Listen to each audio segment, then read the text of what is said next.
Hey guys, so today we're going to talk about our quiz review for our ratios and proportions quiz. Alright, so let's start with our first slide. We are talking about ratios here. So it says, what is the ratio for the following amounts? Write the ratio in 3 ways and be sure to write them in simplest form. So we're going to talk about all 3 ways and a couple reminders on how to make our ratios into simplest form. So let's take a look at the first problem. It says Aaron has 3 Twix bars, 5 Snickers bars, and 7 Hershey bars. We are writing the ratio of Twix bars to Hershey bars. So remember, the order is very important here. We're going to write Twix bars first, so that would be 3. And to Hershey bars, let's write the word 2. How many Hershey bars? We have 7. So that would be one way to write the ratio. Let's go ahead and take a look at those numbers though. To simplify, we have to think, is there a number that we can divide both of those numbers by evenly, besides 1, because that's just going to keep them the same. But if you're looking at 3 and 7, is there a factor that we can divide them both by evenly to make it smaller? And there is not. So we are going to leave it as 3 and 7. So you're going to write it with words, you're going to write it with a colon in the middle, and then you're going to write it as a fraction. Not 7, that should be a 3. 3 over 7. All right, let's take a look at the next one. The ratio of all candy to Snicker bars. So we are going to look at all of our candy. That does include Snicker bars. So we are going to add 3, 5, and 7. So 3 plus 5 plus 7. 3 plus 5 plus 7 will give us 15 total candy bars. 2. How many Snicker bars do we have? 5. All right, so before we write them all 3 ways, let's see if we can simplify. Is there a factor that we can divide 15 and 5 by to make them smaller? And yes, that factor would be 5. We can divide 15 by 5 to get 3.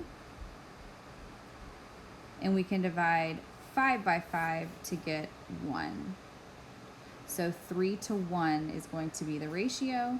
So write it in words, write it with a colon, and then write it as a fraction. And that's it. All right, for the next one, we are trying to find the better buy. So it says fill in the unit rate for each and determine which is the better buy. Okay, so here we're comparing Coca-Cola and Pepsi products. So we are going to set up a proportion. Remember, we said money always goes on top. So for our first ratio here, so for this ratio here, we're going to put our rate for Coca-Cola, which was $4.99. So $4.99 for 12 cans. Okay. And we want to know how much money are we going to pay for just 1 can? Because remember, that will make it much easier to compare. So if we're looking at our denominators, if we're going from 12 to 1, we're going to divide by 12, which is the same thing that we're going to do up top. We're going to take that $4.99 and we're going to divide it by 12.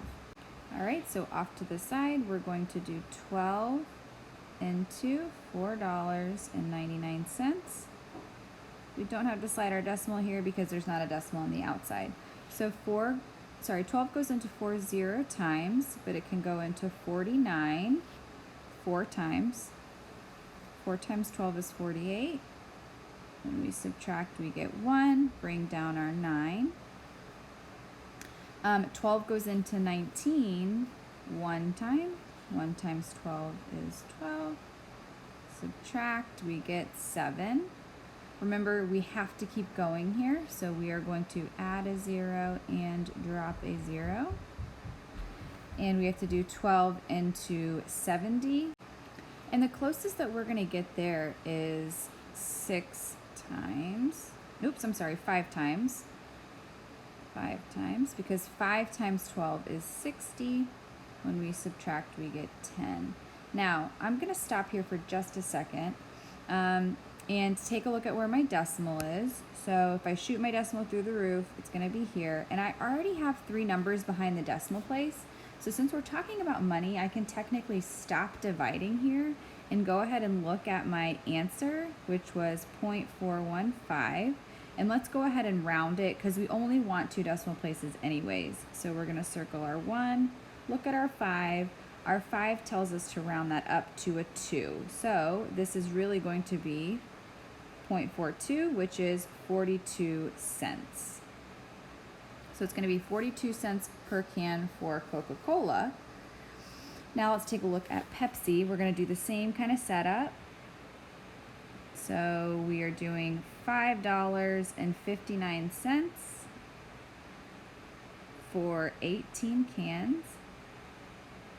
And we want to know how much are we going to pay for 1 can.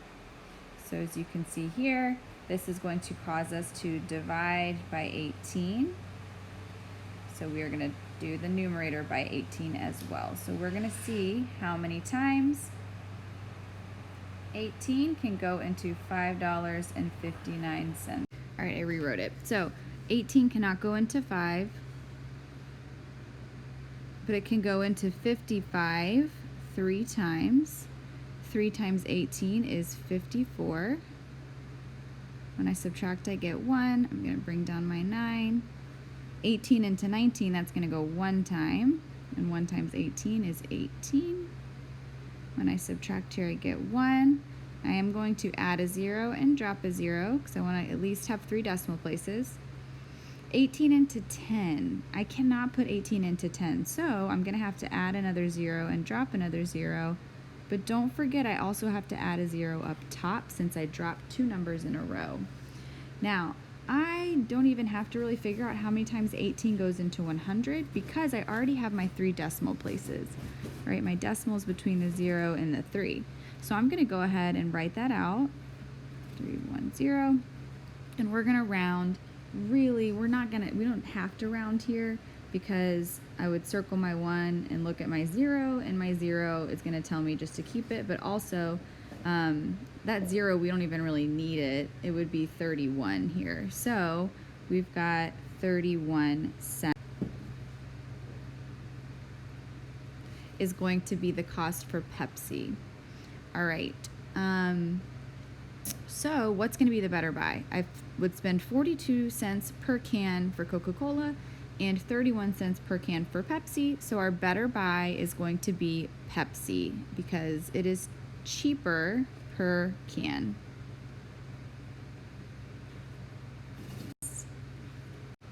All right, now let's take a look at this question. It is asking us to tell whether the following pairs of ratios is a proportion. So explain why or why not.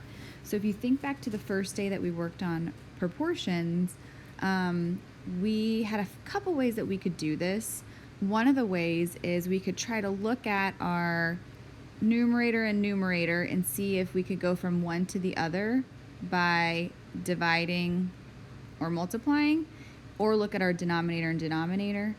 And if I look at specifically my numerator and my numerator, so 9 to 36, if I think, okay, how can I go from 9 to 36 if I were to multiply or divide? So is there a number that I could multiply or divide 9 by to get 36? And when I think about it, yes, if I multiply 9 times 4, I get 36. So I'm going to do the same at the bottom. I'm going to do 14 times 4 and see if I get 54. So off to the side, we're going to do 14 times 4. So 4 times 4 is 6, carrying my 1. 4 times 1 is 4 plus 1 is 5. Okay, so I got 56 here. So since 14 times 4 gives me 56, and my other number here was 54, that means that these two ratios do not form a proportion. This is not a proportion. So we have to put that in words. I'm going to go ahead and write in my own words. You do the same and then come back and check and see that it's the same. All right, so I said it is not a proportion. Since 9 times 4 is 36, you would have to multiply 14 times 4 to get 56, but they have 54 in their ratio. All right, for this next one, we're doing the same thing. Here, it might not be the same. So if I look and I try to figure out, okay, can I go from 3 to 2 or 2 to 3 by multiplying or dividing? I definitely cannot, not by a whole number. And same thing with 4 and 6, 6 and 4, right? There's nothing that I can't go from one to the other by multiplying and dividing easily. So this is when we would use the second strategy that we taught you guys, which was multiply a diagonal and divide by one that's left over. So if I multiply my diagonal, or one of the diagonals, it doesn't matter which one you pick, but if I'm going to do 2 times 6, so if I do 2 times 6, that gives me 12. And then I'm going to pick one of the other numbers to divide that product by. So I'm going to pick 4. So if I now do, take that 12 divided by 4, 12 divided by 4 gives me 3. Since that answer was the same as the leftover number, that means that this is a proportion. So this is a proportional relationship because that trick that we used worked out nicely. So explain why or why not. I'm just going to explain in words the math that I did. Since 6 times 2 equals 12 and 12 divided by 4 equals 3, this is a proportion. All right, let's go ahead and take a look at our next one. Okay, so for this one it says Miss O'Brien says the Spanish alphabet 20 times in 8 minutes. How many times can she say it in 1 minute? So we are going to set up a proportion here because it's asking for 1 minute. That's going to be our rate. So if I set up my proportion, remember what we're going to do first is we're going to take the first rate that they gave us, so 20 times in 8 minutes, and we're going to put it in our first ratio. So remember, another thing that we taught you guys was that time is going to go on the bottom. So when I look at this one, 20 times in 8 minutes, so 20 times will go on top, and our time, 8 minutes, is going to go on the bottom. And we want to know how many times can she say it in 1 minute. So we're finding unit rate here because we're figuring out that 1. How long does it take? So for this one, you can take a look. Going from 8 to 1, we're going to divide by 8. So we're going to do the same up top. 20 divided by 8 to give us our answer. So 8 into 20. 8 goes into 2 0 times. It will go into 22 times. 2 times 8 is 16. When we subtract, we get 4. Add a decimal, add a 0, drop a 0. 8 goes into 45 times. And we are done. So I'm going to shoot my decimal through the roof. It's going to go between the 2 and the 5. So my answer here is Miss O'Brien's unit rate would be 2.5. And then it's a word problem, so we're going to say times per minute. All right. So this next one, they've already set up their proportion for us, and they're just asking us to solve.